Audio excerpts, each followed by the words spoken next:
জনগণের রাজনীতি নাকি রাজনীতির জনগণ? রাজনীতির আয়নায় কতটা প্রতিফলন জনগণের, তাদের অবস্থানই বা কোথায়? সেই হিসেবটাই বুঝতে যমুনা টেলিভিশনের রাজনীতির এই আয়োজনে পুরোটা সময় আপনাদের সঙ্গে আছে আমি আখলাক মুস্তাফা।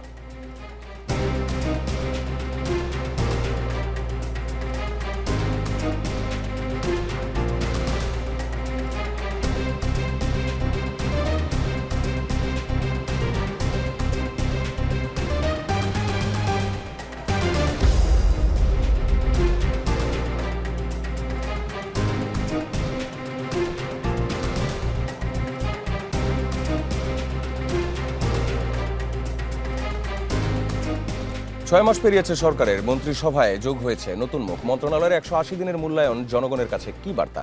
চাঁদাবাজি সন্ত্রাসের বিরুদ্ধে সরকারের কঠোর বার্তা, স্বরাষ্ট্রমন্ত্রীর হুঁশিয়ারি। এর প্রতিফলন কি আইন শৃঙ্খলার মাঠে দেখা যাচ্ছে? ভারতের সঙ্গে সম্পর্ক বন্ধুত্ব থাকবে, তবে জাতীয় স্বার্থের প্রশ্নে কোনো আপোষ নয়। সরকারের এই অবস্থানকে কি বলবেন? প্রত্যর্পণ, সীমান্ত, বাণিজ্য ও কূটনৈতিক ভারসাম্যে দিল্লির সঙ্গে দর কষাকষি কোন পর্যায়ে? সবশেষ মালয়েশিয়ার শ্রমবাজার। অতীতের সিন্ডিকেট, অতিরিক্ত খরচ আর অনিয়মের অভিযোগে বন্ধ হয়েছিল সে বাজার। নতুন করে সীমিত সংখ্যক এজেন্সি বাছাই, অনেকের শঙ্কা, তাহলে কি পুরনো সিন্ডিকেট নতুন মোড়কে ফিরছে? এসব নিয়েই আজ আমাদের আলোচনা। আমাদের সঙ্গে আছেন, আমি পরিচয় করিয়ে দিচ্ছি, আমার হাতের ডান দিকে advocate Fahima Nasrin Munni MP, BNP দলীয় সংসদ সদস্য এবং বিএনপির সহ আন্তর্জাতিক বিষয়ক সম্পাদক। ঠিক তার পাশেই আছেন গণ অধিকার পরিষদের ভারপ্রাপ্ত সাধারণ সম্পাদক হাসান আল মামুন। আমার হাতের বাদিকে আছেন শুরুতে ডক্টর আতিক মুজাহিদ এমপি, কুড়িগ্রাম 2 আসনের সংসদ সদস্য এবং জাতীয় নাগরিক পার্টি এনসিপির যুগ্ম আহ্বায়ক।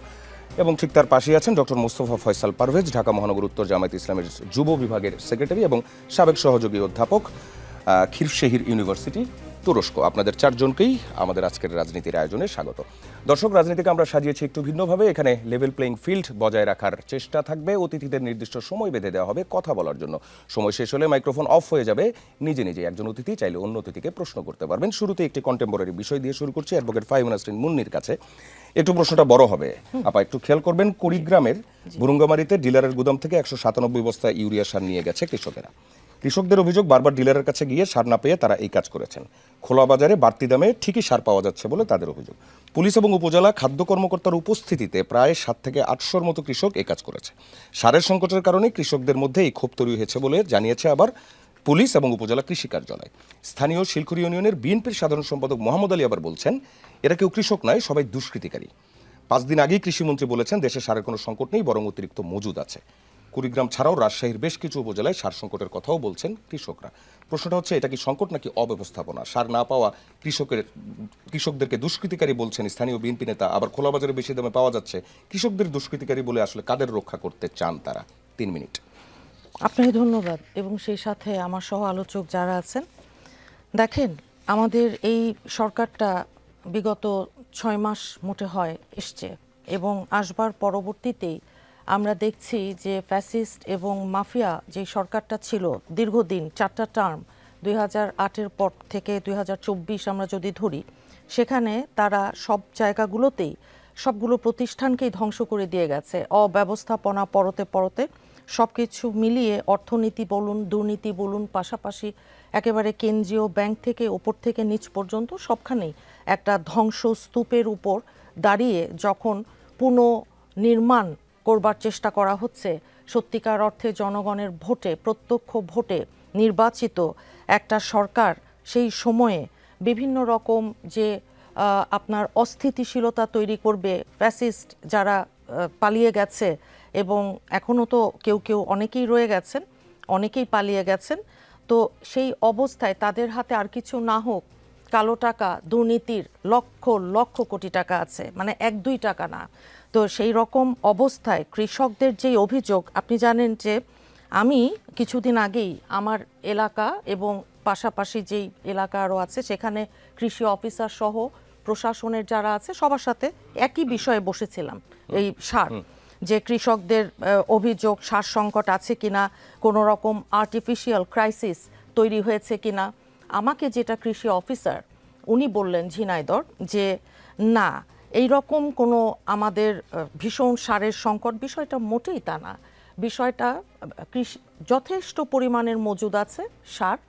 হয় কি, এক একটা জায়গায় এক একটা জমিতে মনে করেন 5 রকম সার চাচ্ছে এখন, টিএসপি বলুন, অন্যান্য আরও যেই সারগুলো আছে সেগুলোর সমবন্টন, সেগুলোর সমব্যবহার, কিংবা এই যে সারের ডিলার যারা ডিলার, এই দীর্ঘদিনের অতীতের এই ডিলাররা আগেরই যারা ছিল বেশিরভাগ ক্ষেত্রে তারাই কিন্তু এখনো ডিলার হিসেবে আছে। কাজেই তারা একটা সুযোগ নেবে, তারা একটা আর্টিফিশিয়াল ক্রাইসিস তৈরি করে আমাদের এই সরকারটাকে একটা বিপদের মুখে ঠেলে দেওয়ার চেষ্টা করবে এবং সেই সাথে আরও অন্যান্য যে আঞ্চলিক ভৌগোলিক রাজনৈতিক যেই বিষয়গুলো আছে, যেখানে যেই খেলোয়াড় যেই প্লেয়ার যারা আছেন আন্তর্জাতিকভাবে আঞ্চলিকভাবে, এখন কেউ তো সবাই তো একভাবে সব কিছু দেখছেন না কিংবা বসেও নেই, কিন্তু এই সরকারটা চেষ্টা করছে যে আমি আপনার এই উত্তরটা পেয়েছি, কিন্তু কৃষকদের দুষ্কৃতকারী বলার যে বিষয় না, এটা এটাতে আমি অত্যন্ত আমি ডিফার করব যে কৃষকরা, আপনি জানেন এই সরকারটা যেমন কৃষক বান্ধব যেই নীতিটা গ্রহণ করেছে, কৃষকদের 10,000 টাকা পর্যন্ত সুদ মওকুফ করেছে, কৃষি ঋণ যেভাবে দিচ্ছে এবং কৃষকদেরকে যে সোশ্যাল জি 10 সেকেন্ডস কৃষকদেরকে আমরা দুষ্কৃতকারী তো নোবে, এটা বলবার কোনো সুযোগ আমাদের আসলে নেই। জি ধন্যবাদ। আমি ডক্টর আতিক মুজাহিদের কাছে যদি ফিরি, আপনি কুড়িগ্রাম 2 আসনের সংসদ সদস্য, আর এই ঘটনাটা কুড়িগ্রাম 1 আসনের। আপনার এলাকায় সারের কি অবস্থা? 2 মিনিট। ধন্যবাদ। আপনি তো অলরেডি দেখলেন যে আসলে কি অবস্থা, মানুষ কতটা মানে সংকট থাকলে বা ঝামেলায় থাকলে কম পাইলে মানুষ রিস্ক নিয়ে ভেঙে তাদের একটা জায়গা থেকে নিয়ে যায়। তো এখানে কয়েক ধরনের ইস্যু থাকতে পারে। নাম্বার 1 হচ্ছে কিছু লোক যাদের বিভিন্ন ইউনিয়নে সারের ডিলারশিপ আছে। সাপোজ আমার ইউনিয়নে তার সারের ডিলারশিপ, সে ওখানেই বিক্রি না করে সে বিক্রি করে শহরে বেশি দামের সিন্ডিকেটে। এবং আপনারা জানেন রিসেন্টলি কয়েকটা পত্রিকা নিউজ হয়েছে যে সারের দাম হচ্ছে 1300 থেকে 1250 টাকা, সেখানে 1700 থেকে 1800 টাকা নিচে সার পায় না। এটা জামালপুরে ঘটেছে, ম্যাক্সিমাম কৃষি অঞ্চল যেগুলো আমাদের সেগুলোতে এগুলো ঘটেছে। একত হলো যে এটা গভর্নমেন্টের যে যারা মনিটরিং আছে যারা, তারা আসলে কমপ্লিটলি ফেইলার। দ্বিতীয়ত হচ্ছে যে ওই পরিমাণ সারও কিন্তু আসলে আসে নাই। কারণটা কি, আমরা আমাদের যে কয়েকটা সার কারখানা আছে, আপনারা জানেন যে গ্যাসের সংকটে কিন্তু উৎপাদনটা কমে যাচ্ছে, এটাও কিন্তু অ্যাড্রেস করতে হবে। এবং সারের যেগুলো রিসোর্স যে জায়গা থেকে আসে সেই জায়গাগুলো কিন্তু আসলে খুব পর্যাপ্ত পরিমাণ চ্যানেলাইজ করা ওইভাবে হয় নাই। তো সেই জায়গা থেকে যদি ওভারঅলি বলি যে তারা সার ম্যানেজমেন্ট করার ক্ষেত্রে যথেষ্ট পরিমাণে আমরা মনে করি যে, কিন্তু গভর্নমেন্ট বলছে সংকট নেই, অতিরিক্ত আছে। সব সময় তো সংকট নাই কথাটা বলা হয়। আপনি জ্বালানি নিয়ে আপনার পার্লামেন্টে আপনার বক্তব্য শুনেছেন না, আমাদের 2 মন্ত্রী দাঁড়িয়ে কথা বলেছে আমাদের জ্বালানির কোনো সংকট নাই। আর এখন 6 মাস পরে এসেই বলতেছে, মানে ইন্টারিম গভর্নমেন্টের পরপর এসে বলতেছে আমরা একটা ভঙ্গুর অর্থনীতির মধ্যে দাঁড়িয়ে আছি, একটা বৈশ্বিক যুদ্ধের মধ্যে দাঁড়িয়ে আছি, আমাদের জ্বালানির কোনো সমস্যা 2 বছরের আগে ঠিক হবে না। তাহলে এর আগে কেমনে চললো তাহলে? এতই সংকট, তাহলে এতদিন বললেন যে আপনি আগস্ট পর্যন্ত দিতে পারবেন, আগস্টও আসলো না। জ্বালানি তো আপনি দেখছেন গ্যাসের পুরো, আমি যেটা দেখলাম আজকে 380 ঘনফুট, যেটা কোটি ঘনফুট, সেখানে আছে 215 ঘনফুট অনলি কোটি। তার মানে অলমোস্ট 1 মিনিট, অলমোস্ট 50% আপনার অনেক জায়গায় কমে গিয়েছে। আমরা এটার কারণে আমরা বিদ্যুতের প্রায় 10 ঘন্টা প্লাস লোডশেডিং। ইভেন এমন কোনো জায়গা নেই আপনি বলেন কোন জায়গাটা লোডশেডিং হচ্ছে না, ইটস অ্যান্ড এভরিওয়্যার। তো সে জায়গা থেকে যদি বলেন ওভারঅলি এটার ইম্প্যাক্ট কি সার উৎপাদনে হয় না? কত চিল্লা আমরা পার্লামেন্টে দাঁড়িয়ে দেখলাম যে আমাদের রুমিন ফারহান আবেগ বলতেছে যে আমাদের ওখানে ফার্টিলাইজার যে আছে ব্রাহ্মণবাড়িয়াতে সেটাতে কানেকশন দেওয়া হোক, কতবার বলছে দিবে, কানেকশন দিতে পারে নাই। বিভিন্ন জায়গায় যে কয়েকটা আছে সে কটাকেও জীবিত রাখা যাচ্ছে না। প্রায় 900-র অধিক আমরা দেখলাম যে অলমোস্ট শিল্প কারখানাগুলো কিন্তু এই জ্বালানির কারণে স্টপ হয়ে গেছে।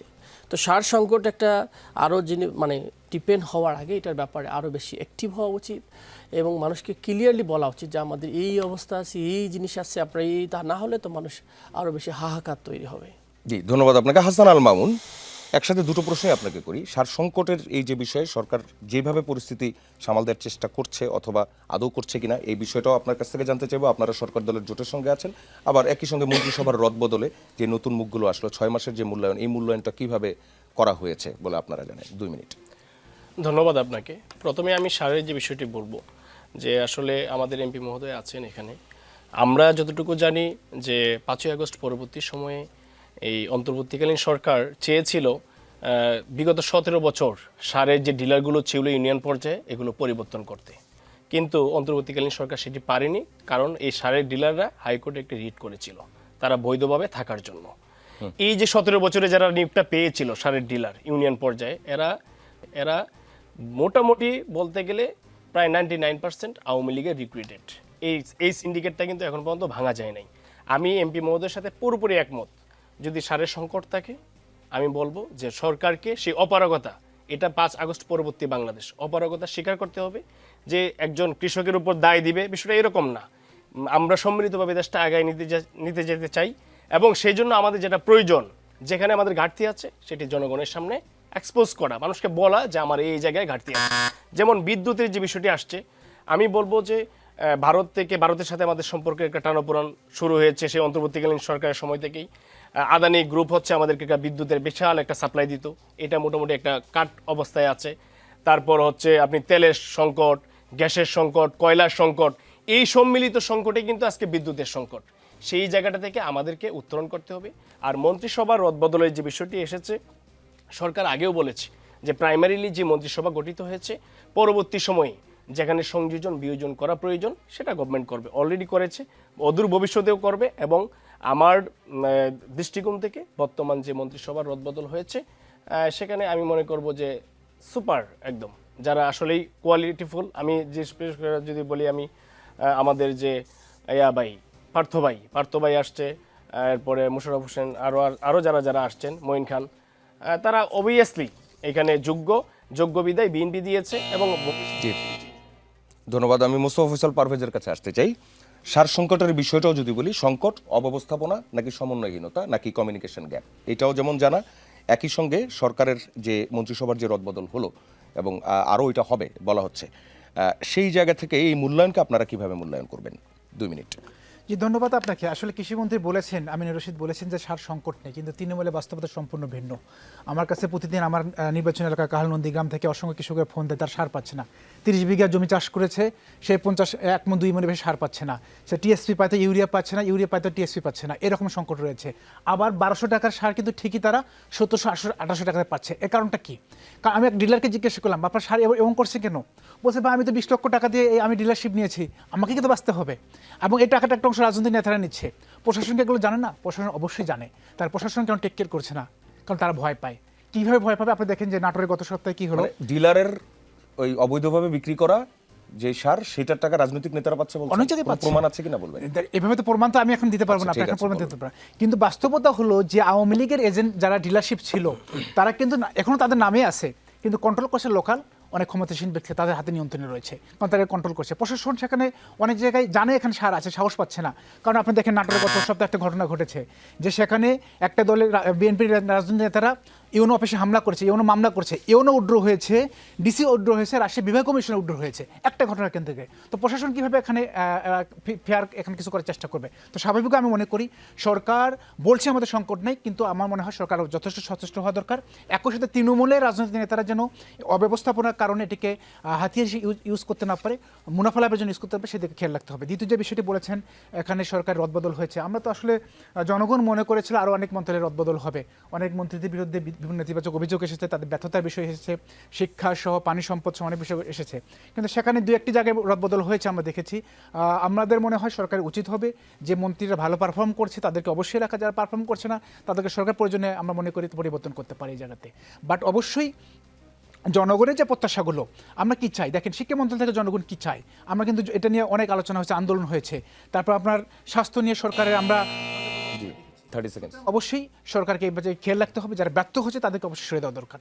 আর তাহলে আমি মনে করি জনগণের ইচ্ছার প্রতিফলন এখানে ঘটবে। যে আবার পরের টপিকে যদি আপনাকে দিয়ে আমি শুরু করি, সেটা আপনি বলছিলেন যে শিক্ষামন্ত্রীর কথা বলছিলেন, আন্দোলন হয়েছে সেটাও বলছিলেন। সেই আন্দোলনের বিষয়টাতে আপনার যে ইনভলভমেন্টের এই যে কথাটা বলছেন, এটার সাথে ব্যর্থতার কি সম্পর্ক? একই সঙ্গে আর একটা বিষয়, সেটা হচ্ছে আইন শৃঙ্খলা নিয়ন্ত্রণের স্বরাষ্ট্র মন্ত্রণালয়ের কথা যদি বলি, স্বরাষ্ট্রমন্ত্রী তিনি বলেছেন সন্ত্রাস এবং চাঁদাবাজদের সাথে যদি আইন শৃঙ্খলা রক্ষাকারী বাহিনীর সদস্য যারা জড়িত থাকবে তাদেরও তালিকা হচ্ছে। তিনি এরকম একটা হুঁশিয়ারি উচ্চারণ করেছেন। এই সব কিছু মিলে আপনি কি কোনোভাবেই প্রচেষ্টাটা অথবা চেষ্টাটা এটাই কি দেখছেন না, চোখে পড়ছে না, অথবা ডিরেক্ট ব্যর্থ বলে দেওয়ার কারণ কি? 2 মিনিট। আমরা সরকারের কথায় আস্থা রাখতে চাই, কিন্তু তার প্র্যাকটিক্যাল ইমপ্লিমেন্টেশনটা মাঠেও আমরা দেখতে চাই। সরকার বলতে চাচ্ছে আইন শৃঙ্খলা পরিস্থিতি নিয়ন্ত্রণে আছে, কিংবা যারা সমস্যা করছে তাদেরকে নিয়ন্ত্রণ করবে, তাদেরকে ধরবে, এসব বলছে, কিন্তু প্র্যাকটিক্যালি সেগুলো হচ্ছে। সরকারি রাজনৈতিক দলের নেতাদের নিজেদের সংঘর্ষে এখন পর্যন্ত শতাধিকের ওপর তার নিহত হয়েছে। আমরা কয়টা বিচার করতে পেরেছি? প্রতিদিন খুন ধর্ষণের ঘটনা বেড়ে যাচ্ছে, আমরা কয়টা নিয়ন্ত্রণ করতে পারছি? আপনি গতকাল রংপুরে ঘটনার কথা চিন্তা করেন, চারজনকে, একই পরিবারের চারজনকে সিলি ঘটনায় হত্যা করা হয়েছে। আমরা কি সরকারকে খুব বেশি স্টেক হতে পারছি? প্রশাসন যদি শতভাগ এখানে চেষ্টা করতো, আমি দৃঢ়ভাবে বিশ্বাস করি। আমাদের ঢাকা শহরের কথা চিন্তা করেন, গত পরশুদিন মোহাম্মদপুরে দেখলাম কৃষক দল এবং যুব দলের সংঘর্ষে, কিনের সংঘর্ষ, মাদকের স্পট নিয়ন্ত্রণের সংঘর্ষে সেখানে একজন নিহত, কৃষক দলের নেতা নিহত হয়েছে। এই মোহাম্মদপুরে গত 3 দিন আগের ঘটনা। তো কারণটা কি? একটা মাদকের স্পট নিয়ন্ত্রণ করতে হলে করার মাধ্যমে প্রতিদিন সেখান থেকে 20 থেকে 30 লক্ষ টাকা চাঁদা পাচ্ছে, সেখানে প্রতিদিন ক্যাশ পাচ্ছে, ইনকাম করতে পারছে। তো স্বাভাবিকভাবে এগুলো যদি আমি কন্ট্রোল না করতে পারি, শুধুমাত্র প্রশাসন দিয়ে আমরা কিন্তু তাদের নিজেদের রাজনৈতিক নেতা বলি, সন্ত্রাসীদের বলি, কিংবা সিন্ডিকেট বলি, তাদেরকে আমরা নিয়ন্ত্রণ করতে পারবো না। দ্বিতীয় যে বিষয়টি আপনি বলেছিলেন যে মন্ত্রীদের ব্যর্থতার বিষয়টা, আমরা আসলে কিছু মন্ত্রণালয়ের সফলতার কথা যেমন আছে, আবার কিছু মন্ত্রণালয়ের ব্যর্থতা নিয়ে কিন্তু অনেক আলোচনা আছে। আবার শিক্ষা মন্ত্রণালয়ে কেন কথা বারবার কথা আসছে, স্বাস্থ্য মন্ত্রণালয়ে কেন বারবার কথা আসছে? কারণ জনগণ তাদের পারফর্মে সাকসেস হতে মানে খুশি হতে পারছে না, স্বাভাবিকভাবে তাদের ব্যর্থতার বিষয়গুলো আসছে। আপনারা দেখেছেন শিক্ষামন্ত্রীর বিরুদ্ধে আমাদের ছাত্ররা কীভাবে আন্দোলন করছে। স্বাস্থ্য মন্ত্রণালয়ে বারবার আমরা আপনারা দেখেছেন এই যে বাচ্চারা কয়েক শত বাচ্চা মারা আপনি গেল, কাজ করলে এই সমালোচনাও তো বিষয়গুলো। আসতে পারে, দে আর ট্রাইং, এটা কি আপনি Yes, অস্বীকার করবেন? কাজ করলে সমস্যা তো মানে সমালোচনা হবেই, বাট আপনি যখন প্রপার ওয়েতে কাজ করবেন তখন সমালোচনার চাইতে মানুষ আপনাকে ধন্যবাদ বেশি দেবে। এটি স্বাভাবিকভাবে আমরা সবসময় দেখেছি, বাট সরকারকে অবশ্যই ট্রাই করতে হবে। আমরা কতটুকু ট্রাই করছি আমাদের সেটাই তো দেখতে হবে। আমাদের আপনার হসপিটালগুলোতে দেখেন কি পরিমাণ অব্যবস্থাপনা আছে। আমরা কয়েকজন আছে যে সরকারি হসপিটাল চিকিৎসা নেই। আজকেও দেখলাম একজন রাজনৈতিক নেতা হসপিটালকে খাবার টেস্ট করছে, যে চামচে আছে সেই চামচে টেস্ট করছে। জি আমাদের আছে। স্বাভাবিক আপনি হসপিটালগুলো দেখবেন। জি, আপনার বক্তব্যটা পেয়েছে হাসান আল মামুন। বার্তা অনেক, দৃশ্যমান ফল কম, কি বলবেন বিরোধী দলের আলোচনার সাপেক্ষে? 2 মিনিট। আমি যদি বলি যে আইন শৃঙ্খলা পরিস্থিতি যেরকম উন্নতি হওয়া প্রয়োজন ছিল, 5 আগস্ট পরবর্তী সময়ে এই পুলিশের উপর যে দখল গিয়েছে, এটি আসলে এখন পর্যন্ত ওভারকাম হয়ে আসে নাই।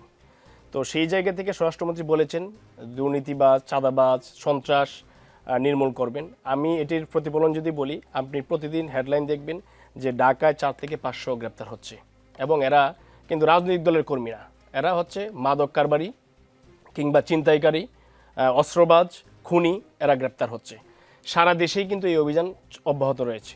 আপনার রংপুরে যে ঘটনাটি ঘটেছে, এটি কিন্তু মাদক খেয়েছিল সেখানে, তারপর আমরা যেটি পুলিশের প্রাথমিক তথ্য থেকে পেয়েছি, তারপর সেখানে দেখে ফেলার কারণে পুরো পরিবারের 4 জনকেই হত্যা করা হয়েছে। তো আমি যদি বলি এখানে স্বরাষ্ট্রমন্ত্রীকে আপনি দোষারোপ করবেন, তার আগে এখানে আদালতেরও একটি দায় রয়েছে। আমি দীর্ঘদিন যাবৎ আমি দেখেছি যে আসলে অধিকাংশ ক্ষেত্রে এখানে আইনের স্টুডেন্টও আছেন, যে 10টি মাদক মামলার আসামি, সে এই 1 লক্ষ পিস ইয়াবা সহ সে গ্রেপ্তার হয়েছে, 1 মাসের মাথায় হাইকোর্ট থেকে সে জামিন পাচ্ছে। আবার এসে সে পুনরায় একই কাজ করছে এবং হাইকোর্টের একটি সিন্ডিকেট একে 20 থেকে 30 লক্ষ টাকার বিনিময়ে জামিন করাচ্ছে। একই ঘটনা ছিনতাইকারীদের বিরুদ্ধেও, একই ঘটনা মাদক, তারপর অস্ত্রবাজ, সন্ত্রাস, প্রত্যেকের ক্ষেত্রেই। তার মানে এখানে শুধুমাত্র স্বরাষ্ট্রমন্ত্রীকে দোষারোপ না করে স্বরাষ্ট্রমন্ত্রী, আইনমন্ত্রী, এই 2টা সেক্টরকে সমন্বয় করে যারা চিহ্নিত অপরাধী, এদেরকে কোনোভাবেই আপনি 2 মাস 3 মাস অন্ততপক্ষে একটা নির্দিষ্ট সময় পর্যন্ত তাদের বেল বন্ড টোটালি একদম অফ রাখতে হবে। হাইকোর্ট হোক, সুপ্রিম কোর্ট হোক, সেটি লোয়ার কোর্ট হোক, কোনো জায়গাতেই তাদেরকে জামিন দেওয়া যাবে না।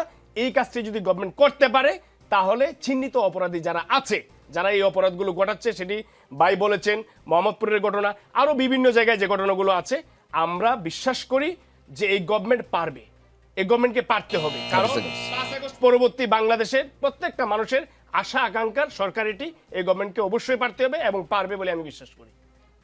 আচ্ছা, আতিক মুজাহিদ, যে কথাগুলো আসছে স্বরাষ্ট্রমন্ত্রীর যে বক্তব্য নিয়ে আমরা কথা বলছি, এবং আপনি এই পাশ থেকে যে কথাগুলো শুনলেন, অনেকগুলো কথা বলা হচ্ছে, যদিও আইন মন্ত্রণালয় এবং স্বরাষ্ট্র মন্ত্রণালয় মিলে এমন কিছু করতে গেলে এটা জুডিশিয়ারির উপর হস্তক্ষেপ হয়ে যায়, এমন ঘটনাও আছে। সো সব কিছু মিলে আমরা ধরুন যে কোনো একটা কিছু আন্ডার ট্রায়ালে আছে অথবা আন্ডার ইনভেস্টিগেশনে আছে, এই জিনিস নিয়ে যে আমরা কমেন্ট করি অথবা আমরা সরাসরি প্রকাশ্যে কথা যেগুলো বলছি, এগুলো কি আইন শৃঙ্খলা পরিস্থিতির খারাপ হওয়ার জন্য কি কিছুটা দায়ী হয় না? এটার সাথে আসলে আইন শৃঙ্খলা এটা জড়িত না। আমার কথা হচ্ছে, আপনি দেখেন যদি গত 6 মাসে দেখেন প্রায় রাজনৈতিক হত্যাকাণ্ড 1490টি, এবারে ধরেন যে 300+ খুন হয়েছে। আপনি ধরেন যে মামলা হয়েছে 99,992টি, হয়তো 99 নয় হলে 9 হয়ে গেছে কিনা, তার মানে 1 লক্ষ মামলা হয়েছে। তো ইস্যু ইজ দ্যাট মামলা দিল, আপনার খুন হইল, আলটিমেটলি যে ট্রায়াল না হয় ভালো মতো, অ্যান্ড ট্রায়াল যখন দিতে যাবেন ওনারা বলে যে আমাদের লোক সংকট, এখানে অনেক সমস্যা, প্রসিডিউরাল সমস্যা, আমরা আগাইতে পারি না, সাক্ষী আসে না, ইউজুয়ালি অনেক কিছু এনগেজমেন্ট চলে। আমার কোয়েশ্চেনটা হলো, বাংলাদেশের পুলিশ বাহিনীকে যদি বলা হয় আপনি এই আসামিটাকে ধরে নিয়ে আসবেন, দেখবেন যে ওকে যদি ফোর্স করা হয় পারে না, তো কোথা থেকে খুঁজে তারা বের করে নিয়ে আসে? আপনি যে পরিমাণ ভয়াবহ খারাপ অবস্থা, ইয়াবা খাওয়ার সেবন নিয়ে যদি এরকম হত্যাকাণ্ড, আমাদের মারবে না তার গ্যারান্টিটা কি কয়েকদিন পর? So according to government report 81 lakh মানুষ এটার সাথে জড়িত। আমার understanding is more than 1 crore। ঠিক আছে, এবং 1.5 কোটি মানুষ যদি মাদকের সাথে জড়িত থাকে, 18 কোটি যদি মানুষ হয়, তার মানে 18 জনে কয়জন? একজন প্লাস। তাহলে আমরা 18 জন এখানে থাকলে দেখবেন কারো না কারো সাথে এনগেজমেন্ট হতে পারে, এরকম একটা অবস্থা।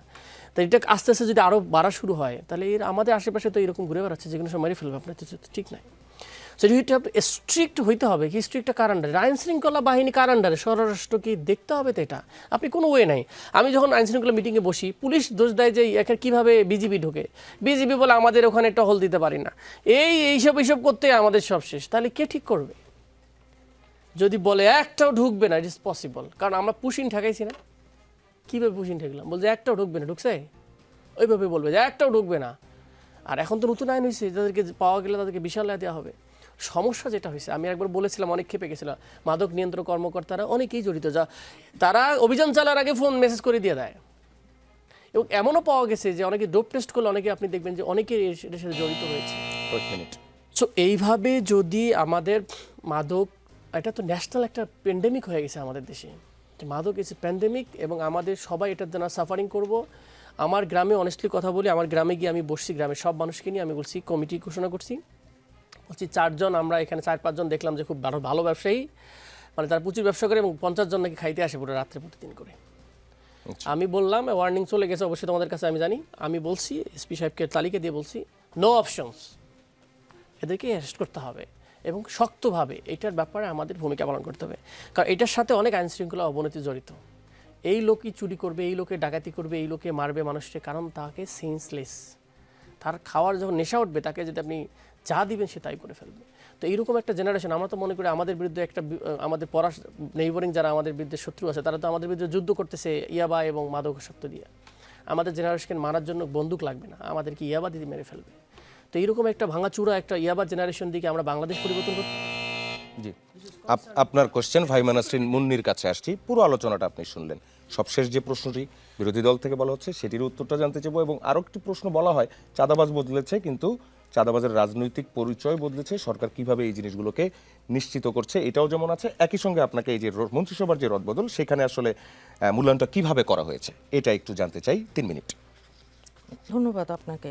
মন্ত্রিসভার মূল্যায়নটা কিভাবে করেছে সেটা একেবারেই ইন্টারনাল একটা বিষয়, সেটা সরকারের একদম ওপরে যারা আছেন, আমার মতন একজন রাজনৈতিক কর্মীর পক্ষে সেই উত্তরটা দেয়া। তবে বলা হয়েছিল 180 দিনের পারফরমেন্স, 180 দিনে যে কতটা ইফেক্টিভলি আমাদের মন্ত্রী মহোদয় যারা আছেন, ওনারা সত্যিকার অর্থে জনগণের কাছে, যেহেতু জবাবদিহিতা ব্যাপার একটা রয়ে গেছে, যে কে কীভাবে কাজ করছেন, এটা সরকার তার নিজস্ব যেই অ্যাপারেটাস, যে সব কিছু মিলিয়ে ওনারা করেছেন। সরকারি গতি আনার একটা ব্যাপার আছে, প্রশাসনের আরেকটু স্বচ্ছতা ইম্পোজ করা, তো সব কিছু মিলিয়েই আমি মনে করি। দেখেন, আমরা আইন শৃঙ্খলার কথা শুনছি, মাদক আসক্তার যে বিষয়টা, এটা অসম্ভব জটিল একটা বিষয়, এটা অসম্ভব বড় একটা সমস্যা, আমাদের জাতীয় সমস্যা, সামাজিক সমস্যা। এই সমস্যাটা শুধু আইন করে, আপনারা দেখেছেন কিছুদিন আগে সংসদের দ্বিতীয় অধিবেশনে এটা নিয়ে কিন্তু নতুন করে আইন আনা হয়েছে। কারণ আপনি জানেন যে এই এখন ডিজিটাল যুগে সাইবার যেই বিষয়গুলো, অপরাধের নতুন নতুন মাত্রা যেগুলো যুক্ত হয়েছে, সেখানে মাদকের কেনা বেচাও ডিপ ওয়েবের মাধ্যমে আজকাল যেহেতু হয়েছে, সেখানে আপনার একেবারে আইনের মধ্যে মানি লন্ডারিং থেকে শুরু করে এই ডিপ ওয়েব বলেন, ডিজিটাল সেক্টরের সাইবার ক্রাইম, ড্রাগ রিলেটেড, মাদকের রিলেটেড সব কিছুকে ইনক্লুড করে নতুন আইন পাশ করা হয়েছে, মৃত্যুদণ্ড, যাবজ্জীবন সাজার মতন স্টার্ন অ্যাকশন রেখে। কাজেই আমরা মনে করি না যে এখানে দেখেন সংস্কৃতি চর্চার যে অভাব বাংলাদেশে, এবং সেই সাথে বিনোদনের তো অভাব আছে আমাদের, সেই সাথে আপনি যদি বলেন খেলাধুলার মাঠ আছে, মাঠের তো স্বল্পতা।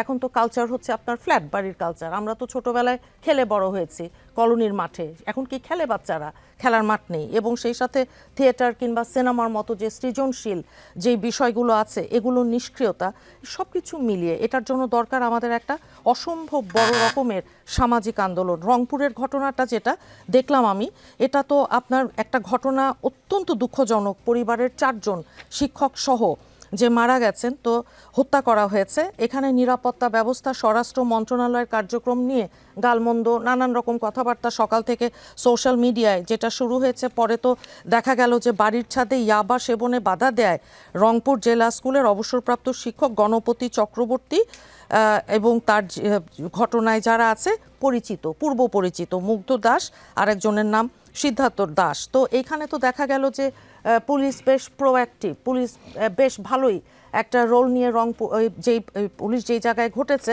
সেখানে তো তারা রংপুরে আপনার ওই যে একটা ব্রিফিং, এবং সেটা আমাদের কাছে মনে হয়েছে যে পরবর্তীতে এটা আইনের আওতায় তো অলরেডি এসছে, কঠিন থেকে কঠিন সাজা। এবং সেই সাথে আমরা যেমন পল্লবীতে একটা ছোট শিশুর বেলায় ধর্ষণে 30 সেকেন্ডস জি খুব তাড়াতাড়ি আপনার করতে পারে ইয়েটা বিচার, সেরকম একটা কিছু হবে। তো যাই হোক, এখন স্বরাষ্ট্রমন্ত্রী কিংবা আইনমন্ত্রী ওনাদের আমরা এইভাবে 6 মাসে আপনার যে খুব একেবারে ভীষণ রকমের ইভ্যালুয়েট করে ফেলবো, এই বিষয়টা মোটেই সেরকম না। আইন শৃঙ্খলার যে বিষয়টা, এটা আমরা ইনহেরিট করেছি, এটা এসছে ইন্টারিম গভর্নমেন্টের সময়। সিচুয়েশন ওয়াজ ফ্লুইড, মাচ মোর ফ্লুইড। এখন বরং আরেকটু বেটার হয়েছে, অত মব এখন হচ্ছে না। আগে মাজার ভাঙা, মব করা, এবং সেই সাথে ইন্টারিমে আরো আপনি এটা বলবেন কথা বলবেন পরে।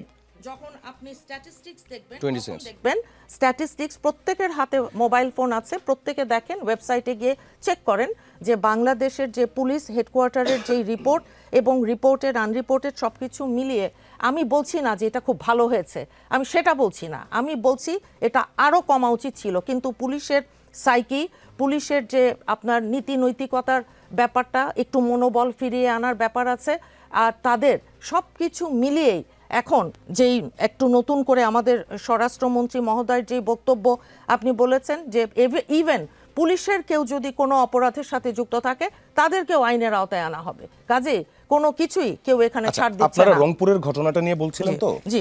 সো ঠিক আমি উল্টো দিকের আরেকটা তথ্য বলে রাখি, যদিও একটা আন্ডার ইনভেস্টিগেশন বিষয়, তারপরে বিষয়গুলো আসলে সামনে চলে এসেছে। জি। তিনি যেখানকার শিক্ষক ছিলেন, তিনি হিসাব বিজ্ঞানের শিক্ষক ছিলেন, এবং তার কয়েকজন স্টুডেন্ট, তারা এই ঘটনার পিছনের আরেকটা ঘটনার কথা তারা বলছেন যে তিনি তার নিজ বাড়িতে এক টুকরো জমিতে তিনি একটা বাড়ি করতে চেয়েছিলেন, 1.5 বছর ধরে তার কাছে চাঁদা চাওয়া হচ্ছিল। এই বিষয়টাকেও তারা সামনে আনছেন এবং প্রশ্ন উত্থাপন করছেন যে ছাদের উপর ইয়াবা খাওয়া নিয়ে। সো সেখানেও তারা বলছেন যে এরকম যেখানে বাতাসের প্রবাহ থাকে সেখানে এই জিনিসটা কিভাবে আসে, তারা এটা নিয়েও প্রশ্ন তুলছেন। সো এই জায়গাগুলোতে আসলে কি 360 ডিগ্রি ইনভেস্টিগেশনটা হবে কিনা, নাকি হচ্ছে আমরা একদিকেই খালি মুভ করতে না, থাকবো? একদিকে আমরা মুভ করব না, সত্য অনুসন্ধান বলে এটাকে। আমি তো আইনজীবী, আমি তো সুপ্রিম কোর্টে আছি দীর্ঘদিন। সত্যিকার অর্থে পুলিশ যদি চায়, পুলিশ যখন কোনো একটা ঘটনা ঘটার পর ইনভেস্টিগেট করে, তদন্ত করে, পুলিশ কিন্তু তখন রাজা। নো ওয়ান ক্যান ইন্টারফেয়ার, কেউ ইন্টারফেয়ার করতে পারে না।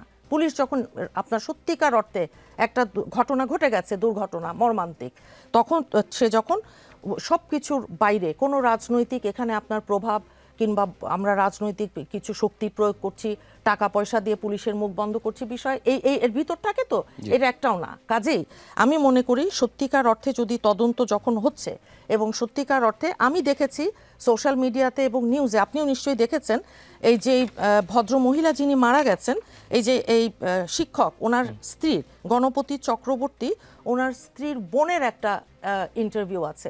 এখন দেখেন অনেক দিক থেকে অনেক কিছু আসবে, তবে চাঁদাবাজি হোক আর সন্ত্রাস হোক, দুর্নীতি হোক, কঠিন থেকে কঠিন আমাদের, আপনি দেখেছেন যে এর মধ্যে অসংখ্য ঘটনায় যে কখনো দোষও চাপানো হয়েছে, কখনো আমাদের যখন দেখা গেছে ইন্টারনাল এটার একটা মেজারমেন্ট, মানে শাস্তিমূলক ব্যবস্থা নেওয়া হয়েছে, এবং কঠিন থেকে কঠিন সাজা, যেটা অনেক সময় আপনারা মিডিয়াতে আসেও না। কত কিছু থাকে আপনার বাইরের এক্সটার্নাল, আর কিছু থাকে দলীয় শৃঙ্খলার ব্যাপার, তো অনেক জিনিস থাকে ভেতরে। আমি শুধু আপনাকে এইটুকু বলতে পারি, জানা মতে যদি আপনি জানেন কিংবা আমি জানি, বের হতে পারে নাই কেউ, সে যেই হোক। জি, ধন্যবাদ। আতিক মুজাহিদ, আপনার একটা প্রশ্ন ছিল। না, উনি বলতেছিল যে মব হয়নি। এটা বলিনি আমি, মব হয়নি, আমি বলেছি the statistics is down. I understand it. আপনারা একটা হয়নি মানে? ভাঙাচোরা গভর্নমেন্টের সাথে তো কম্পেয়ার করাটাই উচিত না, রাইট? আপনি প্রশ্নটা করবেন তাহলে অ্যাকর্ডিং টু আবার কি দ্য ধরনের গভর্নমেন্ট মন্তব্য রিপোর্ট ওনার? 130 মব হয়েছে। ইন্টারিমে কত হয়েছে? ইন্টারিমে 18 করাইছেন মাসে কত আপনারা, হয়েছিল? আমরা করিয়েছি। তা না উদীচীতে হলে আমরা তা না গেছিলাম। হলে নির্বাচনের পর ডেলি দিয়ে স্টারে স্টপ আমরা হয়ে গেল গেছিলাম। কিভাবে? প্রথম তারা আমরা এই আন্দোলন এখন গিয়েছিলাম। কি করায় না কেন? এই আন্দোলন স্টপ হয়ে গেল কেন? হু আর দিস পিপল?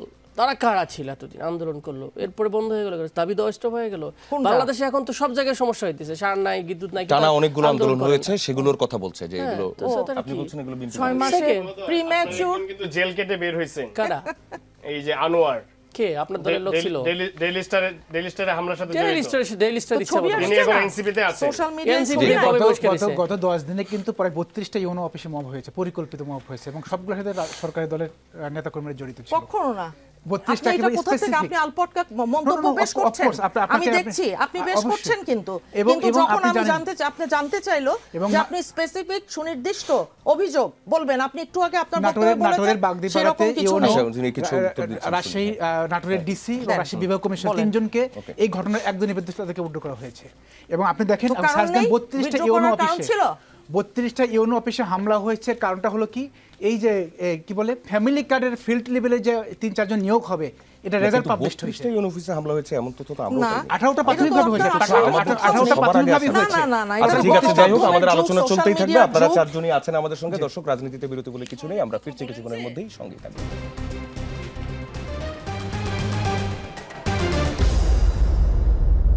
দর্শক, আবারও স্বাগত। ফিরে এলাম রাজনীতির আলোচনায়। ফাহিম নাসরিন মুন্নির কাছে আসি। প্রধানমন্ত্রীর ভারত সফর সম্পর্ক না জাতীয় স্বার্থে যদি এই কথা বলছি, প্রধানমন্ত্রীর সফর নিয়ে কোনো তাড়াহুড়ো নেই বলছেন পররাষ্ট্র প্রতিমন্ত্রী হুমায়ুন কবির। তিনি বলছেন দ্বিপক্ষীয় আলোচনা অগ্রগতি হওয়ার পর উপযুক্ত সময় প্রধানমন্ত্রী তারেক রহমান ভারত সফর করবেন, তবে এই ক্ষেত্রে বাংলাদেশের জাতীয় স্বার্থই সর্বোচ্চ অগ্রাধিকার পাবে। আবার এস জয়শঙ্কর তিনি বলছেন, আমরা প্রতিবেশীরা কেবল আমার স্বার্থ রক্ষা করে যাব এমন প্রত্যাশা আমি করি না। তিনি বলছেন, আমি যেমন আশা করি তারা আমাদের স্বার্থের বিষয়ে উপলব্ধি করবে এবং সম্মান জানাবে, তেমনি তাদের স্বার্থ বোঝা এবং সম্মান জানানোর ক্ষেত্রে আমাদের দিক থেকে একটু যুক্তিসঙ্গত ভারসাম্য থাকতে হবে। ইটস ভেরি ডিপ্লোম্যাটিক লাইন, এটাও ঠিক। আবার পররাষ্ট্র প্রতিমন্ত্রী এটাও বলছেন, আগামীকালে যদি আমাদের জাতীয় স্বার্থের ভিত্তিতে একটি সমঝোতায় পৌঁছাতে পারি, তাহলে আগামী সপ্তাহে বা তারপরের সপ্তাহে আমরা যেতে পারি। এই সফর নিয়ে আসলে হচ্ছে কি? 2 মিনিট। না, ঠিক আছে। দেখেন, বাংলাদেশ আর ভারতের যে সম্পর্ক, এটা এক অত্যন্ত সংবেদনশীল এবং কূটনৈতিক একটা টানাপোড়েন যেটা আমরা দেখছি বিভিন্ন সময়ে, সেটা তো এই যে পতিত স্বৈরাচার শেখ হাসিনার দিল্লি অবস্থান এবং সেখান থেকে যে প্রেস কনফারেন্স একটা করা হয়েছে, যেটা আপনার কোনো নর্মসের ভিতর তো পড়ে না, আইনের ভেতর সেটা কি করে পড়বে? তো সেই রকম একটা অবস্থায় বন্দি বিনিময় চুক্তি যেটা আমাদের সাথে ভারতের আছে, বাংলাদেশ আর ভারতের মধ্যে, ওইটা 2013 সালেই করা হয়েছিল, এক্সট্রাডিশন ট্রিটি। এখন আন্তর্জাতিক অপরাধ যে ট্রাইব্যুনালটা আছে আইসিটি, সেখানে থেকে তো দণ্ডিত উনি, দণ্ডিত হওয়ার পর বাংলাদেশের পররাষ্ট্র মন্ত্রণালয় শেখ হাসিনাকে ফেরত চেয়ে ভারতের কাছে আনুষ্ঠানিকভাবে তো চিঠি পাঠিয়েছে, কিন্তু সেখানে রেসপন্স ওনারা কি করেছে জানি না। কিন্তু অন দ্য আদার হ্যান্ড দেখা গেল যে প্রেস কনফারেন্স ওইখানে বসে থেকে উনি করবে, যার হাতে হাজার হাজার ছাত্র জনতার রক্ত, যার হাতে হাজারের ওপর আপনার গুম হয়েছে, এবং আপনি জানেন যে মানবতা বিরোধী অপরাধের মতন। কাজেই এখন ভারতের বন্দি বিনিময় চুক্তির বিভিন্ন আইনি জটিলতা এবং বিভিন্ন ধারা টারা প্রত্যাখ্যান করার সুযোগ, এগুলো আমরা শুনছি, জানতে পারছি পেপারে পত্রিকায়, এগুলো ইন্টেনশনাল কিছু নিউজ মনে হয় হচ্ছে।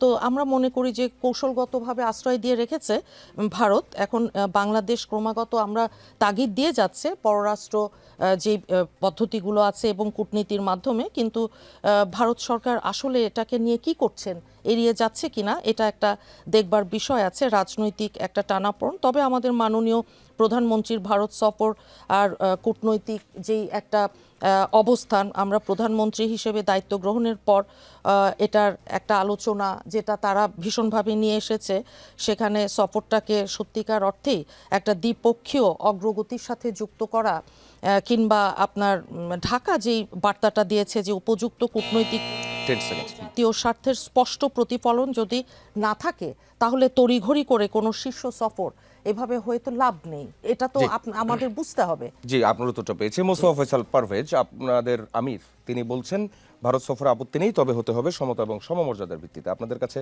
ভারতের সঙ্গে সম্পর্কের বড় 3টি জাতীয় স্বার্থ কি? 2 মিনিট। জি দেখেন, এই 180 দিনের সরকারের যদি সফলতার ক্ষেত্রে চিন্তা করি, ব্যর্থতা অনেক জায়গা আছে, বাট একটা জায়গায় সফলতা আছে আমি বলবো, সেটা হলো সরকার স্বাধীন পররাষ্ট্রনীতি। এবং সরকার শুরু থেকে এই জায়গাতে যেভাবে দক্ষতার পরিচয় দিয়েছে, আমি মনে করি বিরোধী দল তাকে অ্যাপ্রিসিয়েট করেছে, বিরোধী দল এক্ষেত্রে তাকে অ্যাপ্রিসিয়েট করেছে এবং তার পক্ষে কথা বলেছে, এবং জনগণ আমি মনে করি সরকারের সাথে আছে। আমাদের 2024-এর আন্দোলনটা শুধুমাত্র শেখ হাসিনা ফ্যাসিস্টের বিরুদ্ধে ছিল না, বরং 17 বছর যে দিল্লি বাংলাদেশে করত রাজ্য মনে করত, তাদের বিরুদ্ধেও কিন্তু এই আন্দোলনটা ছিল। স্বাভাবিকভাবে সরকার কিন্তু মনে করত, ভারত মনে করেছিল, এবং আপনার ভারতের মিডিয়াগুলো দেখেন, এনটিভি সহ সবার দেখেন, তাদের কথাগুলো শোনেন, তার মাননীয় প্রধানমন্ত্রী কেন ভারত সফর না করিয়ে চীনে গিয়েছে, মালয়েশিয়া চীনে গেছে, এটা নিয়ে কিন্তু তার ব্যাপক সমালোচনা করেছে এবং এটা তার হুমকি মনে করেছে। এবং রিসেন্টলি আপনি দেখবেন যে একটা মক্কা জোট নিয়ে যে আলোচনা চলছে, যেখানে পাকিস্তান, তুরস্ক এবং সৌদি আরব আছে, এবং সেখানে ইয়েনে সাপাকে একটা রিপোর্টে বাংলাদেশের কথা এসেছে। এটা নিয়ে একেবারে ভারতে আপনার গত 2 দিন ধরে দেখলাম মিডিয়াগুলো একবার চরম হয়েছে, পড়ে গিয়েছে যে বাংলাদেশকে তারা ফেলে দিচ্ছে না, মক্কা জোটের যে বিষয়টা আছে এটাকে তারা খেলায় দেখছে না, কারণ বাংলাদেশ তাদের হাতছাড়া হয়ে যাচ্ছে, প্রধানমন্ত্রী ইগনোর করছে, তাদেরকে ইগনোর করা কোনোভাবেই বাংলাদেশকে মানে সামনের দিকে এগিয়ে যাওয়া হবে না, হুমকি দিচ্ছে মিডিয়াগুলো দেখবেন। এবং ভারত কিন্তু সবসময় দেখবেন রাজনীতিবিদদের কথাগুলো কিন্তু মেন স্ট্রিম মিডিয়াগুলো বলে থাকে। সুতরাং এই জায়গা থেকে আমি মনে করি বিরোধী দল নেতা যেটি বলেছে অবশ্যই এটি অ্যাপ্রিসিয়েট করার মতো, এবং এটা জনগণের সাথে আছে। সরকার এভাবে যদি এগিয়ে যায় অবশ্যই স্বাধীন পররাষ্ট্রনীতিতে জনগণের সমর্থন পাবে। এর দ্বিতীয় বিষয়টি বলছিলেন আপনার কাছে দ্বিতীয় বিষয়টি ছিল না। আমরা আপনার কাছে আরো প্রশ্ন, আপনার আরো সময় আছে, আমি আপনাকে পরের এই সময়টা দিচ্ছি। আমি আবার ফিরে আসতে চাই হাসান আল মামুনের কাছে। সেটা হচ্ছে এই যে ভারতের যে বিষয়টা নিয়ে কথা হচ্ছে, জাতীয় স্বার্থর যে ইস্যুটা, এবং বিরোধী দল থেকেও এটাকে অ্যাপ্রিসিয়েটও করা হচ্ছে। এইখানে আমাদের মধ্যে আবার কিছু মানে নিজস্ব কিছু বিষয় আছে। আমাদের গঙ্গা চুক্তির ডিসেম্বরে মেয়াদও শেষ হয়ে যাচ্ছে, এবং এই বিষয়গুলো কানেক্টেড। সব কিছু মিলিয়ে অনেকে বলছেন যে এই অ্যাডামেন আচরণ আমাদের জন্য কিছুটা ক্ষতিও হচ্ছে। Is it? 2 মিনিট। আমি বলবো যে আমাদের জন্য ক্ষতি হচ্ছে না। আমাদের আগে রিড করতে হবে ভারতকে, আগে বুঝতে হবে ভারত কি চাচ্ছে। কেন বলছি, এই 24-এর 5ই আগস্টে শেখ হাসিনার মতো একজন খুনি এবং তার দলের শীর্ষ অনেক নেতাকে ভারত আশ্রয় দিয়েছে, যারা এদেশের মানুষের বুকে গুলি চালিয়েছে। এবং এই ভারত পাকিস্তান বা পাকিস্তান বাংলাদেশ হওয়ার পর থেকে বাংলাদেশ পৃথিবীর সবচাইতে অরক্ষিত সীমান্ত হচ্ছে বাংলাদেশ ভারত সীমান্ত, এবং এই সীমান্তেই সবচেয়ে বেশি হত্যাকাণ্ড ঘটেছে। তো এবার একটা সরকার এসেছে, সরকারকে বুঝে শুনে সিদ্ধান্ত নিতে হবে। সরকার এটা কি ভারত এই বাংলাদেশকে অফার করে আবার কোনো ট্র্যাপে ফেলছে কিনা বিএনপিকে, এটাও চিন্তার বিষয়। শেখ হাসিনাকে দিয়ে আবার কোনো গেম খেলতে চায় কিনা ভারত, এটাও একটা বিষয়। যদি না হয় তাহলে শেখ হাসিনার প্রত্যাবর্তন, এই বিষয়টা আরও বেশি ভারতকে ক্লিয়ার করতে হবে। উসমান হাদির খুনিদেরকে ফেরত দিবে, এই বক্তব্যও কিন্তু ক্লিয়ার করতে হবে। কিন্তু শেখ হাসিনাকে বাংলাদেশে ফেরত আনা, এই বিষয়ে কিন্তু এখন পর্যন্ত ভারত তার অবস্থান ক্লিয়ার করছে না। সুতরাং বাংলাদেশকে বুঝতে হবে যে ভারত কোনো ডাবল স্ট্যান্ড খেলছে কিনা। একদিকে শেখ হাসিনাকে সাপোর্ট দিচ্ছে, অন্যদিকে বিএনপিকে বলতেছে তুমি আমার কাছে আসো, তুমি কি চাও সেটা আমরা জানতে চাই। সুতরাং এই বিষয়গুলো রাজনৈতিক যে ফয়সালা, এটা আগে হইতে হবে। পরবর্তী সময় বিএনপির সামনে সুযোগ আসছে, দেশের মানুষের সামনে সুযোগ আসছে। অমীমাংসিত যে বিষয়গুলো ছিল দীর্ঘদিন 71 পরবর্তী বাংলাদেশে ভারতের সাথে তিস্তা চুক্তি, গঙ্গা চুক্তি এবং সীমান্ত চুক্তি, সবগুলো আমরা এবার হিস্সা নেব। কারণ এই বাংলাদেশে এখন আর শেখ হাসিনা নেই। বিএনপি সরকারকে সিদ্ধান্ত নিতে হবে এই চুক্তিগুলো এবং শেখ হাসিনার বিষয়ে সিদ্ধান্ত কি, একদম দেশের মানুষের কাছে স্পষ্ট বার্তা দিতে হবে। তারপরেই প্রধানমন্ত্রী ভারত সফরে যাবেন, এবং সেখান থেকে যদি বিএনপি সরকার তিস্তা চুক্তি, গঙ্গা চুক্তি, শেখ হাসিনার প্রত্যাবর্তন, এই ধরনের বিষয়গুলো যদি তারা সামনে নিয়ে আসতে পারে, জি, আমি ডক্টর আতিক মুজাহিদের কাছে আসছি। ভারত নীতি অথবা সরকারের পররাষ্ট্র নীতিতে ভারতের বিষয়ে যে অবস্থান, সেই অবস্থানটাকে কিভাবে মূল্যায়ন করবেন? আরেকটা প্রশ্ন একসাথে করে রাখি, সেটি হচ্ছে আইবের হিসাব দেয়নি এনসিপি সহ 7টি দল। এনসিপির তো এই বিষয়ে সবার আগে এগিয়ে যাওয়ার কথা, এটা কেন দেওয়া হলো না? 2 মিনিট। আচ্ছা, ধন্যবাদ। প্রথম কথা হলো যে আমাদের মনে রাখতে হবে ডিপ্লোমেসি ইজ আওয়ার সিকিউরিটি। আমাদের রাষ্ট্র তখনই রাষ্ট্র থাকবে যখন আত্মমর্যাদা এসে থাকবে, নিজের ইন্ডিপেন্ডেন্টলি আমরা আমাদের ফরেন পলিসি নিতে পারবো। আপনারা দেখেছেন আগে আমাদের রাষ্ট্রে ইভেন ফিনল্যান্ড বিভিন্ন দেশে কিন্তু আমাদের ভিসা নিতে হয় ইন্ডিয়াতে গিয়ে। কারণটা কি? তার আগে মনে করছে ইন্ডিয়াকে ডিল করলে কিন্তু বাংলাদেশ ডিল হয়ে গেল। Even America they would like to see from the eyes of ইন্ডিয়ানদের দিয়ে আমাদেরকে ডমিনেট করার চেষ্টা করছিল। সো এই জিনিস আর চলবে না। এবং আমি যেহেতু পররাষ্ট্র মন্ত্রণালয় কমিটির সদস্য, উই টোটালি এগ্রিড, আমরা গভর্নমেন্টকে বলেছি যে বাংলাদেশের কিছু বিষয় থাকবে যেগুলোতে আমরা ন্যাশনালি এগ্রিড থাকবো, কোনো পলিসি চেঞ্জ হবে না। এটা যে দলে আমরা ক্ষমতায় আসি না কেন, it was same national interest and dignity, এটা কখনো কম্প্রোমাইজ হবে না। এই কম্প্রোমাইজ যেটা হয়েছে এটা ইজ গন কেস। এবং এক্ষেত্রে আমাদের তার কি যে ফরেন মিনিস্টার একটা কথা বলেছে রিসেন্টলি, দেখলাম যে বাংলাদেশ আসলে গন কেস হয়ে গিয়েছিল, এটা রিটার্ন হইল। সো আমরা সভরেনিটি ইন্টিগ্রিটি আমরা রিটার্ন করেছি, এটাকে ধরে রাখতে হবে। এবং এটার ব্যাপারে আমরা এখনও বলছি, একাধিকবার বলছি, বাংলাদেশের স্বার্থে আমরা সবাই এক। এবং জুলাই আমাদেরকে এই জিনিসটা শিখিয়েছে যে আমাদের এখানে কোনো আর অন্য ধরনের শক্তি দিয়ে কাজ হবে না, সেটা আমাদের ইনশাল্লাহ ধরে রাখবো। এবং ইন্ডিয়ার যে পোকিং করতেছে বিভিন্নভাবে, দেখতেছে যে এখানে গ্রুপিং করা যায় কিনা, ফ্র্যাকশন করা যায় কিনা, আমরা গভর্নমেন্টকে স্পষ্ট বার্তা দিতে চাই এনসিপির পক্ষ থেকে, সরকারকে বলতে চাই যদি রাষ্ট্রীয় স্বার্থের ব্যাপারে বিএনপি যদি ডিসিশন নেয় যেটা, সেটার সাথে আমরা এগিয়ে থাকবো। ফরেন পলিসিতে মাথা উঁচু করেই থাকবে বাংলাদেশ, কারো দিকে নোয়াবে না আর কি। 2 নম্বর যেটা বললেন, এনসিপির যে বিষয়টার কথা বলেছেন সেটা হলো যে আয় ব্যয়ের হিসাবটা, ওটা হয়তো দিয়েছিল, কোনো হয়তো মিসিং হয়েছে, আবার ওটা দিবে। আমি আসলে এই বিষয়ে আমার এই বিষয়ে জানা নেই, আমি আসলে জেনে নিয়ে আমাকে জানাতে হবে। আর যদি সময় থাকে আমি একটু কথা বলতে চাই, সেটা হচ্ছে যে ভারত একটা ইন্টারেস্টিং কাজ করেছে, এটা আমাদেরকে আন্ডারমাইন করার চেষ্টা করেছে।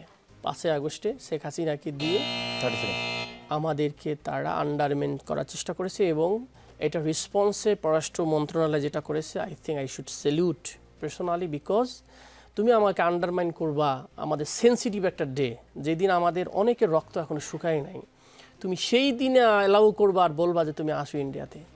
এই জিনিস করা থেকে বিরত থাকতে হবে ইন্ডিয়াকে। তাহলেই বাংলাদেশের মানুষের সাথে যদি ওনারা সম্পর্ক করতে চায়, উই আর এগ্রি। আর যদি মনে আওয়ামী লীগের সাথে সম্পর্ক করে, তাহলে ওনারা চিন্তা করে দেখতে পারে বাংলাদেশের মানুষ। আমরা মালয়েশিয়ার শ্রমবাজারের কথা যদি বলি, অতীতে 25টি এজেন্সি সিন্ডিকেটের কারণে শ্রমিকদের নির্ধারিত খরচের তুলনায় কয়েক গুণ বেশি অর্থ দিতে হয়েছে, পরে বাজার বন্ধ হয়ে যায়।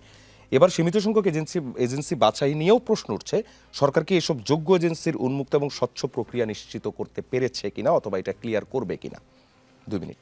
জি না, এটা আপনারা তো দেখেছেন যে আমাদের মাননীয় প্রধানমন্ত্রী উনি সরকার গঠন করবার পর মালয়েশিয়া হয়ে তো উনি গিয়েছিলেন, এবং মালয়েশিয়ায় যে বন্ধ শ্রমবাজারটা দীর্ঘদিন ধরে, সেটা আমাদের দেশের মানুষের খুব চাওয়া ভীষণভাবে যে শ্রমবাজারটা উন্মুক্ত হোক। তো কথাবার্তার পরিপ্রেক্ষিতে সেটা তো মনে হচ্ছে যে আসন্ন, খুব শিগগিরই মালয়েশিয়ার যে শ্রমবাজার আছে সেটা আপনার উন্মুক্ত হবে ইনশাল্লাহ। তবে এখানে কিছু আপনার যে যারা যাচ্ছেন ওনারা কীরকম আছেন, যেই চুক্তির মাধ্যমে যাওয়া, যে এজেন্সির মাধ্যমে যাওয়া, কিভাবে যাচ্ছেন, কোথায় যাচ্ছেন, কত টাকা বেতন পাচ্ছেন কিনা, অনেক জিনিস এখানে সিন্ডিকেট হাবিজাবি। মালয়েশিয়াতেও এটা শুধু বাংলাদেশে বিষয়টা কিন্তু তা না, মালয়েশিয়াতেও আছে। কাজেই সব কিছু মিলিয়ে কমপ্লেক্স একটা ইস্যু আমি মনে করি।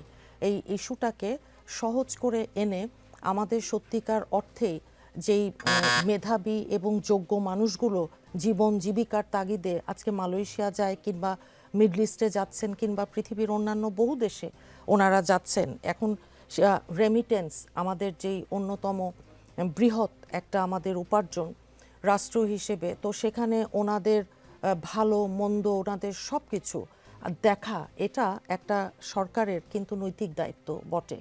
এবং সেই ক্ষেত্রে আমি মনে করি বিভিন্ন সময় আমরা সোশ্যাল মিডিয়াতে বহু ধরনের, যেহেতু এখন প্যারালাল দাঁড়িয়ে গেছে গণমাধ্যমের, রিউমার কিংবা মিসইনফরমেশন, ডিসইনফরমেশন, এগুলো দেখি। তো আমি মনে করব সেগুলোর বাইরে থেকে নির্মোহভাবে আমাদের যেই ভাইরা, যেই বোনরা যাচ্ছেন বিভিন্ন জায়গায় জীবিকার তাগিদে, সেখানে ওনাদের সেফটি, ওনাদের সিকিউরিটি, পরিবারের কোনো সদস্য মারা গেলে দেশে আসা যাওয়া, সেই নিরাপত্তাটুকু, এবং সেই সাথে তারাও কিছু হলে সেখানেও তাদেরকে সরকারি যে বিষয়গুলো নিয়ে কাজ করা। জি, আপনাদের দুইজন থেকে যে কোনো একজন যদি এখান থেকে যদি কিছু বলতে চান, সেটা আপনারা একটু ঠিক করে বলবেন যে এই যে এজেন্সিগুলো যাদেরকে ইয়ে করা হয়েছে, এটার মধ্যে সিন্ডিকেট হবে অথবা হতে পারে এমন কোনো হাঞ্চ কোত্থেকে আসছে, যদি আপনাদের দুজনে যে কোনো একজন। দেখেন, আজকে বাংলাদেশে অনেক মিনিস্ট্রি মিডিয়া কিন্তু অনেক কথা চলে আসছে যে 25টা এজেন্সিকে দেওয়া হয়েছে, এরা কিন্তু আগেও ছিল, কিন্তু মালিক ঠিকই আছে, নিয়ন্ত্রণটা আজকে শুধুমাত্র চেঞ্জ হয়েছে এখন। এবং এখানে কিন্তু মিডিয়াগুলো দেখবেন সরকার এবং সরকারের আশেপাশে অনেকের কথা প্রত্যক্ষ পরোক্ষে বলার চেষ্টা করেছে। এবং যে সিন্ডিকেটের কথা বলা হয়েছে, এই যে নূর আলী, সাইফুল, এই যে সিন্ডিকেটগুলো, এই সিন্ডিকেটগুলো স্টিল না তার সচল আছে। যে এখানে সরকারি রেট এবার দেওয়া হচ্ছে সম্ভবত 1,45,000 না 48,000 টাকা, অথচ বলা হচ্ছে মাঠের এখানে 5 থেকে 7 লক্ষ টাকার মতো নিতে হবে। এই যে জায়গাগুলো আমরা সরকার যত সুন্দর কথা বলছি না কেন, প্র্যাকটিক্যালি কিন্তু এটিকে আমরা নিয়ন্ত্রণ করতে পারছি না। আবারও পুরো বিষয়টা এই সিন্ডিকেট হতে চলেছে। দেখেন আমাদের বাংলাদেশের শ্রমিক সবচেয়ে বেশি রয়েছে সৌদি আরবে, সৌদি আরবের পরে কিন্তু মালয়েশিয়ায়। অফিসিয়ালি 1 মিলিয়নের বেশি হলেও এটা কিন্তু প্র্যাকটিক্যালি এটা 2 বিলিয়নের উপরে। সুতরাং অবশ্যই আমি মনে করি সরকারকে এই জায়গাতে আরও বেশি সচেতন হওয়া দরকার। সিন্ডিকেট মুক্ত হয়ে এই শ্রমিকরা অল্প টাকায় কীভাবে বিদেশে যেতে পারে, আমাদের জন্য রেমিটেন্স পাঠাতে পারে, এ বিষয়ে সরকার সচেতন। ডক্টর আতিক মুজাহিদ, আপনি 1 মিনিট। আমার সবচেয়ে কষ্ট লাগে কোনটা জানেন, যে আমরা এই লোকগুলো রেমিটেন্সের টাকা দিয়ে আমরা চলি বাংলাদেশ, আমরা কিভাবে সিন্ডিকেট করে মানে এত টাকা নেই, ভিটা বাড়ি মিটে শেষ করে যাচ্ছে। এই যে ব্লুমবার্গের নিউজটা আপনারাও দেখেছেন, তাই না? সো কিভাবে, আমার কষ্টের জায়গা হলো কিভাবে এরকম একটা সিন্ডিকেটের হোতাকে প্রাইম মিনিস্টারের সাথে বসায়, মানে কে অথেন্টিক না হলে ব্লুমবার্গের বিরুদ্ধে অবশ্যই রিজয়েন্টটা দেওয়া উচিত। যদি রিজয়েন্টটা না দেয় তাহলে আমরা বুঝবো যেটা আসলে প্রাইম মিনিস্টার। তাহলে যদি এইরকম হয়, হাউ কাম একটা রাষ্ট্রের প্রধানকে একটা সিন্ডিকেট লোকের সাথে বসায়? এটা রাষ্ট্রের আমি ডিজনার আমার কাছে মনে করি, 1 নম্বর। 2 নম্বর, আমার দেশের প্রতিটা নাগরিক, রাষ্ট্রীয় বর্ডার কিলিংয়ে যেমন আমার জন্য কষ্টকর, এটা বাইরের দেশে গিয়ে অসম্মান হওয়া আমার জন্য কষ্টকর। আপনি যখন এয়ারপোর্টে ঢুকবেন সাথে সাথে দেখবেন আমাদের ওরাং বাংলা টাংলা বলে আমাদের লোকজনকে এমন মানে হেনস্থ করে, মানে স্লেভারি, মডার্ন স্লেভারি হয়েছে। এই ভাইগুলো আমার মানুষ তো, এগুলো আমার ভাই তো, এদেরকে নাকি ভিআইপি প্রোটোকল দেয় আমাদের এখানে। তো এই লোকটা কোথায় নিয়ে যাচ্ছে, কিভাবে ইনকাম করবে সেটা আমরা দেখবো না, আমাদের ইন্টারেস্ট দেখবো না? যাদের টাকা, রক্তে, ঘাম, কষ্টে আমরা দাঁড়িয়ে থাকি, আল্লাহর রাস্তে আমি বলি এটাকে যত কমে পারে জি 10 সেকেন্ড। টাকায় পাঠান। জি ধন্যবাদ। হাসান আল মামুন, আপনাদের দলেই আছে এই সংক্রান্ত মন্ত্রণালয়ের যিনি প্রতিমন্ত্রী নুরুল হক নূর, তিনি আমাদের এই শোতেই লাস্ট যেদিন এসেছিলেন তিনি এই কথাটাও বলে গিয়েছিলেন যে যেভাবে শ্রমবাজার খুলছে তাতে যেটা হবে সেটা হচ্ছে 85,000 থেকে 1 লাখ টাকার মধ্যেও কর্মী যেতে পারবে। এর পরের বিষয়গুলো তো বাদই দিলাম। তখনও তিনি বলেছিলেন যে যে এজেন্সিতে ইয়া করা হচ্ছে তাদেরকে কোনোভাবে সিন্ডিকেট করতে দেওয়া হবে না, বাট প্রশ্নগুলো উঠছে। এই বিষয়ে আপনার বক্তব্য জানতে চাই। জি ধন্যবাদ। 2 মিনিট। আমি শুরুতেই বলি, অন্তর্বর্তীকালীন সরকার থাকা অবস্থায় এই মন্ত্রণালয়ের দায়িত্বে ছিলেন, উপদেষ্টা ছিলেন আসিফ নজরুল স্যার। তো এখানে মালয়েশিয়ার গভর্নমেন্ট থেকে এই সরকারের কাছে কিছু ক্রাইটেরিয়া দেওয়া হয়েছিল, যে ট্রেনিং সেন্টার থাকতে হবে নিজস্ব, আরও বিভিন্ন ক্রাইটেরিয়া দেওয়া হয়েছিল। সেই ক্রাইটেরিয়ার ভিত্তিতে 350টির মতো এজেন্সি তালিকা মালয়েশিয়ায় পাঠানো হয়েছিল। এটি এই গভর্নমেন্টের আমলে না, এটি অন্তর্বর্তীকালীন সরকারের আমলে। পরবর্তী সময়ে এই মালয়েশিয়া সরকার এই 350টি লাইসেন্স থেকে এই বর্তমান যে দৃশ্যমান হয়েছে যে 25টি লাইসেন্সকে তারা সিলেক্ট করেছে, 25টি লাইসেন্সকে সিলেক্ট করেছে, সেটি ঠিক আছে। এবং এখানে ধারণা করা হচ্ছে যে 25টি হচ্ছে একটি সিন্ডিকেট। কিন্তু আমার কাছে যতটুকু তথ্য আছে যে 350টি লাইসেন্স মালয়েশিয়ার তালিকায় রয়েছে, এই 25টা হচ্ছে এই 350টাকে নিয়ে সমন্বয় করে কাজ করবে, মূল সমন্বয়ের কাজটা করবে এই 25টি লাইসেন্স। ওয়েট লাস্টে আমি বলি, সেটি হচ্ছে, হ্যাঁ আমি শেষ করি। তারপরে যে বিষয়টি হচ্ছে, এখানে বাংলাদেশে 3100 লাইসেন্স আছে, বাংলাদেশে অনুমোদিত, সরকার অনুমোদিত 3100। সেই জায়গা থেকে বাংলাদেশ থেকে যারা এজেন্সির মালিক, এরা মালয়েশিয়ায় কী করছে, যে কোম্পানিগুলো শ্রমিক নিতে চায় বাংলাদেশ থেকে, তাদের কাছ থেকে উল্টো ওই দেশে শ্রমিক কেনার জন্য প্রতিটা শ্রমিক 1 লক্ষ, 1.5 লক্ষ, 2 লক্ষ টাকা দিয়েও একটি ভিসা মালয়েশিয়া থেকে কিনছে।